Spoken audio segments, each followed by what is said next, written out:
Escuchar a Beatriz Sánchez en Combinación Clave por www.radiolaclave.cl. Se va notando. 11:09.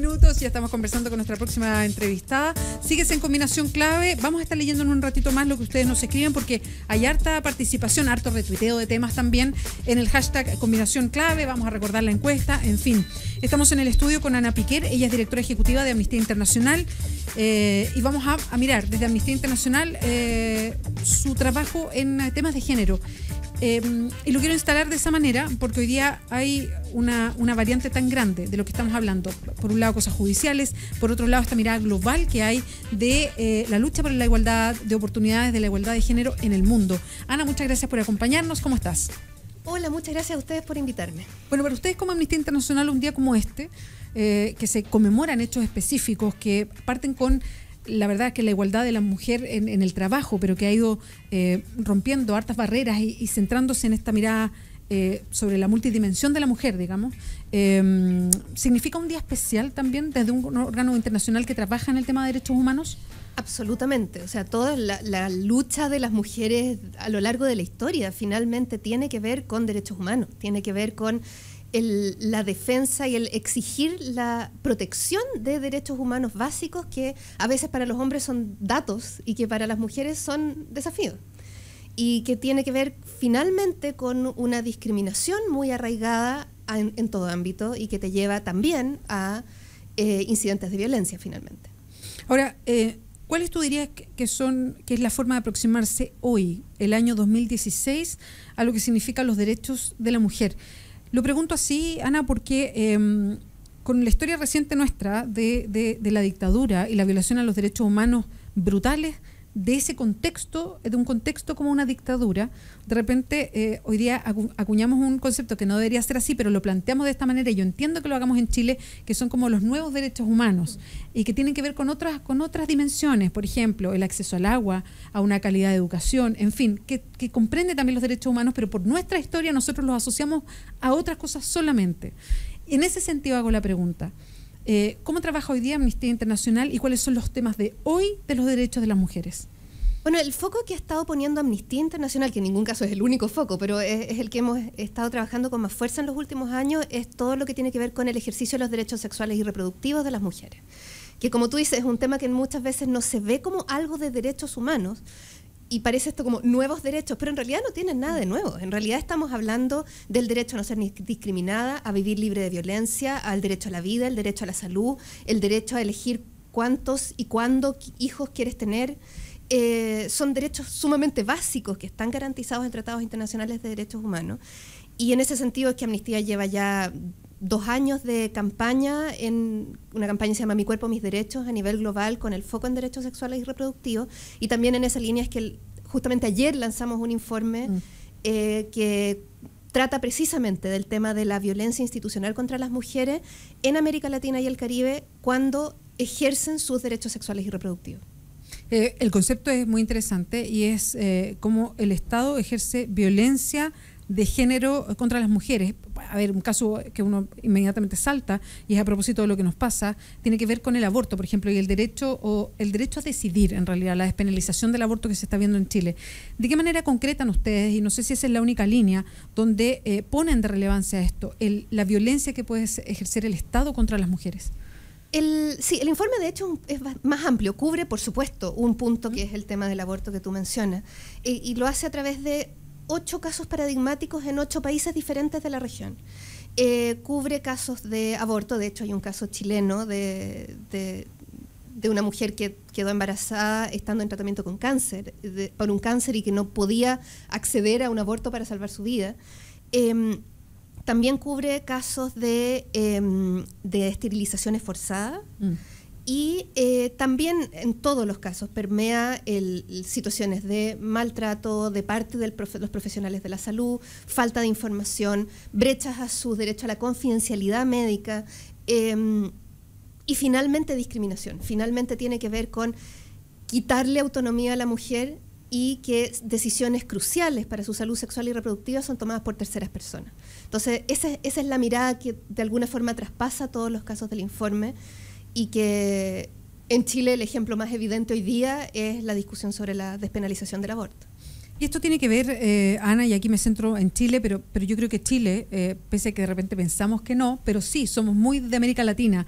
Entonces, es un contexto más bien continental que solamente del país. Pero esto que tú planteas también, que tiene que ver con las decisiones y cómo ciertas decisiones que deberían ser exclusivamente de la mujer, en realidad no las estamos tomando nosotras, porque hay legislaciones, así, en fin, tienen más bien que ver con que todavía vivimos en sociedades patriarcales, tiene que ver con la escasa participación de la mujer en las decisiones públicas, porque no hay mujeres políticas crecientemente, no hay espacios para ellas, tiene que ver con cómo culturalmente seguimos reproduciendo ciertos roles entregados al género y que no tienen que ver con eso, con que son así porque biológicamente son así, sino más bien porque culturalmente son así.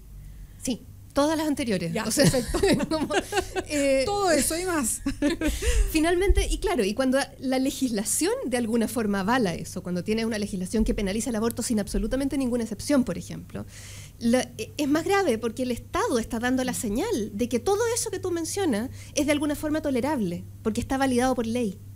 Y eso es finalmente lo que va... El título del informe es que es los estados como aparatos reproductores de la violencia contra las mujeres, y finalmente tiene que ver con eso, con que cuando desde el Estado la legislación, las políticas públicas o la práctica valida desde el Estado prácticas que son discriminatorias contra la mujer, claro, los profesionales de la salud, los agentes del Estado, las mismas mujeres empiezan a asumir eso como algo que, bueno, así será.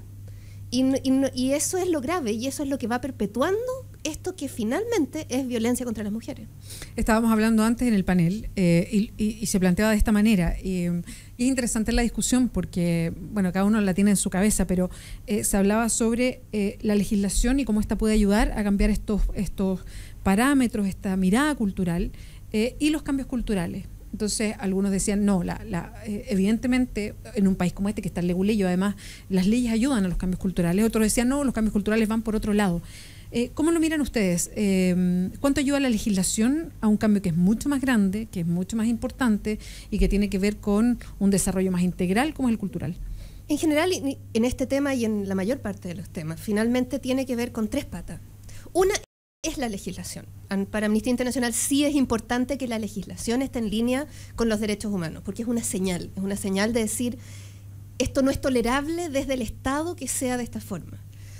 Pero tiene que ir acompañada de dos patas, que es como una antes y una después. Que la antes es la educación. Tiene que ver con la educación, en el caso de los derechos sexuales y reproductivos, tiene que ver con la educación sexual desde la infancia, que las personas conozcan cuáles son sus derechos, qué es lo que corresponde, entiendan incluso biológicamente su sexualidad.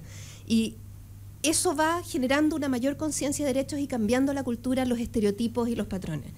Y la pata posterior tiene que ver con la implementación de la ley y la posibilidad real de acceder a la justicia si es que tus derechos son vulnerados. Que haya la posibilidad real de reclamar si esos derechos que están establecidos en la ley no se cumplen, y que eventualmente, si hay personas responsables, sean sancionadas, ha sufrido daños, que pueda recibir reparación. Y si no están las tres, el cambio en definitiva no se va a producir. Entonces es importante mirar las tres líneas. ¿Cuánto se demora un país, y esto es mirando otras legislaciones, que la mayor parte de los países, y aquí hablamos de incluso los que tienen señales de igualdad de derechos en género, como los nórdicos, que van bastante avanzados algunos de ellos en estos temas, donde partieron con leyes de cuota, pero finalmente el cambio cultural vino y hoy día, más allá de la ley de cuota, espontáneamente hay congresos que representan a la ciudadanía, mitad y mitad, digamos, o un poquito más de un lado, qué sé yo, pero que representan básicamente a la ciudadanía. ¿Cuánto nos demoramos en un cambio cultural? ¿Cuánto nos demoramos? Y ahí incluyo el cambio cultural. Va a haber ley de cuotas para las próximas elecciones. Pero los partidos lo han planteado así. No les está haciendo fácil encontrar a mujeres candidatas porque tenemos tan internalizadas ciertas costumbres, ciertas formas de ejercer la política. Tenemos tan internalizadas las mujeres, a qué queremos acercarnos o no, lo que se nos hace difícil o no. Tenemos tanta carga laboral extra de lo que pasa en los trabajos y en el trabajo de la casa, y toda la pega o la responsabilidad que por nuestro rol nos queda en la espalda, que me imagino que va a ser difícil de cumplir. Entonces, ¿cómo podemos avanzar en estos cambios que puedan ir adaptando la realidad a la realidad de hombres y mujeres, porque aquí como que los hombres vivieran una realidad distinta y la verdad es que no, porque es deseable que también lleguen temprano a la casa. O sea, es deseable que los que además puedan optar a vivir solos con sus hijos, en fin. Entonces, ¿cómo ir compatibilizando esto? ¿Cómo tratar de casar de alguna manera una legislación cuando culturalmente todo va en contra de lo que se puede, de lo que se está tratando de hacer? No, o sea, evidentemente son procesos largos y como decía, la legislación es un primer paso que ayuda a dar ciertas señales, pero que no va mágicamente a resolver nada. O sea, lo hablábamos en su momento con la ley antidiscriminación. Era tremendamente importante tener la ley, pero eso no iba a hacer que al día siguiente ya no haya más discriminación en Chile. Y lo mismo podría pasar si se aprueba la ley de aborto que despenaliza el aborto en 3 causales. Eso no significa que mágicamente al día siguiente todas las mujeres que lo deseen van a poder acceder al aborto en esas 3 causales, porque seguramente nos vamos a encontrar con barreras de implementación múltiples. Entonces, son procesos lentos y son procesos que se avanza y que si uno piensa finalmente si estamos hablando hoy día de una ley de aborto en Chile, de acoso callejero, de violencia obstétrica, es por décadas de movimiento feminista en Chile que ha estado posicionando estos temas incansablemente. Y yo creo que ahí también desde la ciudadanía hay un rol importante que seguir cumpliendo, de no permitir que estos temas pierdan prioridad, de poner los derechos humanos de las mujeres en el centro, que han estado tan olvidados y tan invisibilizados por tanto tiempo.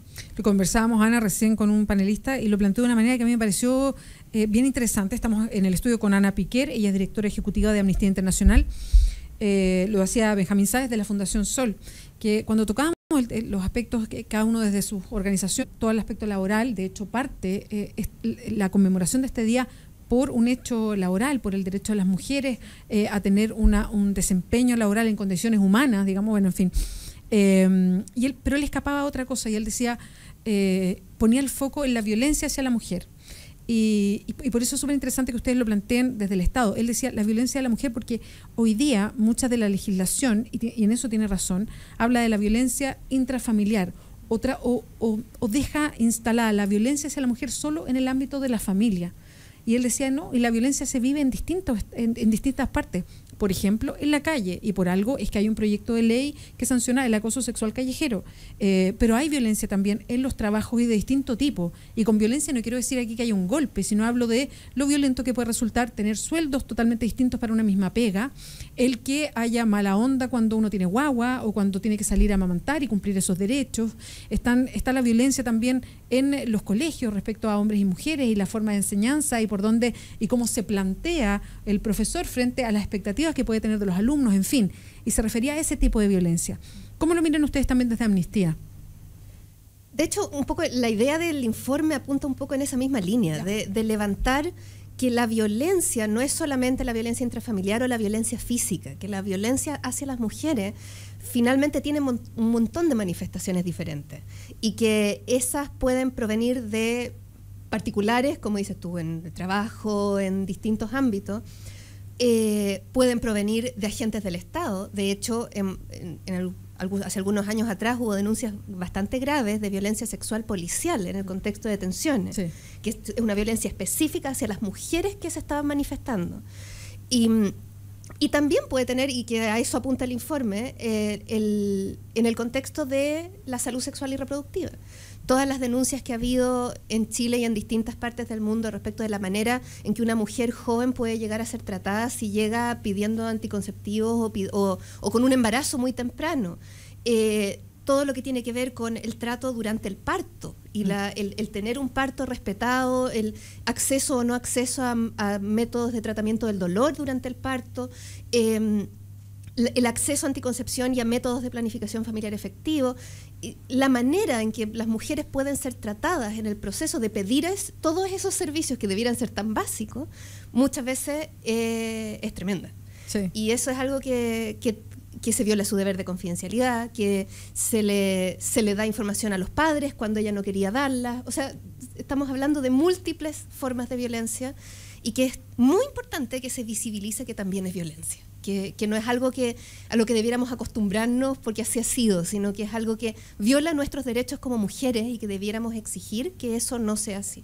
Bueno, de hecho es bien curioso que uno de a poco se ha ido dando cuenta dónde hay violencia y que uno la tenía casi naturalizada. Y mencionas, bueno, y hay un movimiento ahora creciente que me parece súper interesante, y lo mencionas tú también, Ana, que es el tema del parto, por ejemplo, y de cómo hay varios movimientos que buscan que la mujer se apropie de su parto y que no se lo deje en manos de los médicos, y que ellos decidan cuando nace la guagua, por esto de la cantidad de cesáreas que hay en Chile, o si hay anestesia o no hay anestesia, o quién entra. No, el parto es de uno, no es del otro, y que ahí se ejerce violencia también, y hasta que a uno no le explican eso o no se lo dicen, uno no se da cuenta a lo que está sometida, y ahí hay algo que a uno le hace ruido en la cabeza por lo mismo que, y ahí está la cultura, ahí está metido toda la tradición de hacer las cosas de cierta manera. Ana, yo quería preguntarte por cómo miran ustedes desde Amnistía un gobierno de una mujer, y lo pregunto por Michelle Bachelet. Es su segundo periodo, y cuando fue, y la primera vez que fue electa fue un hito en América Latina que hubiese una mujer presidenta, y ella se comprometió a paridad de género. Después eso se le fue enturbiando por un poco lo mismo que estamos conversando ahora. Se le ha criticado también que hoy día no mantiene esa paridad de género, y quería saber para ustedes, ¿hay diferencia cuando hay una mujer presidenta en temas de género o no? Y aquí me refiero a Chile en específico. Puede haberlo, no necesariamente. O sea, partir por decir, por ejemplo, que fue este gobierno el primero que desde el Ejecutivo promovió una legislación para despenalizar el aborto en 3 causales, que eso ya es un hito, y claro, es un avance sin duda. Posiblemente sea un avance en la creación del Ministerio de la Mujer, que uno podría tener la expectativa que también vaya focalizando más fuertemente los temas de género como algo mucho más prioritario y relevante. Creo que sí también aporta al cambio cultural. O sea, lo que es para las niñas hoy día, el tener en su historia reciente una mujer presidenta, creo que ya es una... Por lo menos abre ideas, abre barreras, abre puertas, claro, exacto. Pero no creo que haya una correlación necesaria. O sea, finalmente hay mujeres que están dando la pelea desde trincheras completamente contrarias y que no van en la línea de la lucha que estamos tratando de dar por los derechos humanos de las mujeres. Entonces, no creo que sea una correlación directa o necesaria, pero creo que por lo menos en este caso sí ha habido algunos elementos en que podemos llamar avance. Y Ana, ¿en qué aspectos legales te gustaría que hubiese un avance, por lo menos en Chile, respecto a esto que plantean ustedes, que es este múltiple ámbito de la violencia en contra de la mujer, y que tú has mencionado varios casos? Primero, creo que hay trabajo por hacer en todo lo que tiene que ver con la denuncia de la violencia, con el acceso a la justicia, y sobre todo cuando se trata de mujeres de escasos recursos, que realmente puedan acceder a la justicia cuando han sido violentadas, y no solo en el ámbito intrafamiliar, también en todos estos otros ámbitos de violencia que hemos estado hablando.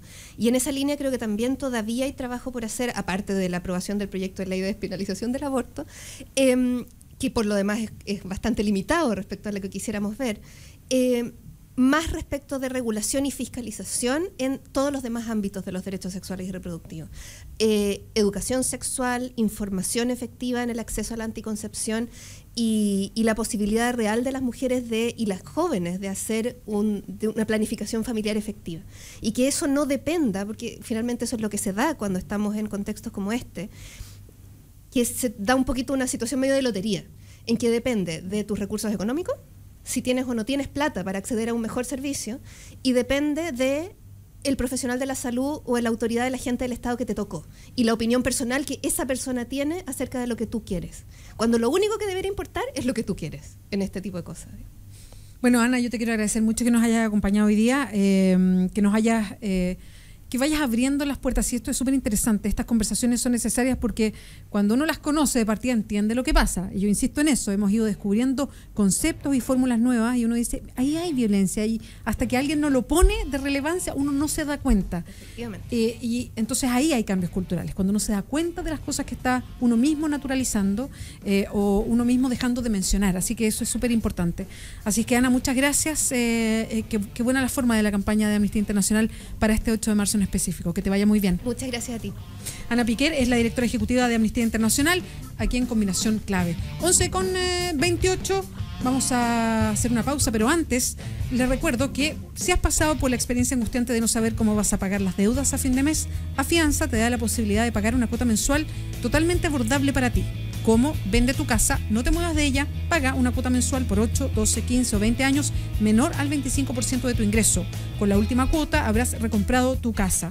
Si quieres encontrar más información, afianza.cl o llama al 22-7565-690. Y Casa Mía es una residencia de adultos mayores. Tiene departamentos de 3 tamaños con enfermera y médico residente. Hay independencia plena para vivir lo que llaman los años dorados. Hay actividades todas las semanas de distinto tipo. Por ejemplo, hay talleres de pintura, hay coro, bingos. Los puedes contactar en Casa Mía. Esto es en Normandía 1882 en Providencia, o al 223-430006 o a la web residenciacasamia.cl. Pausa, volvemos.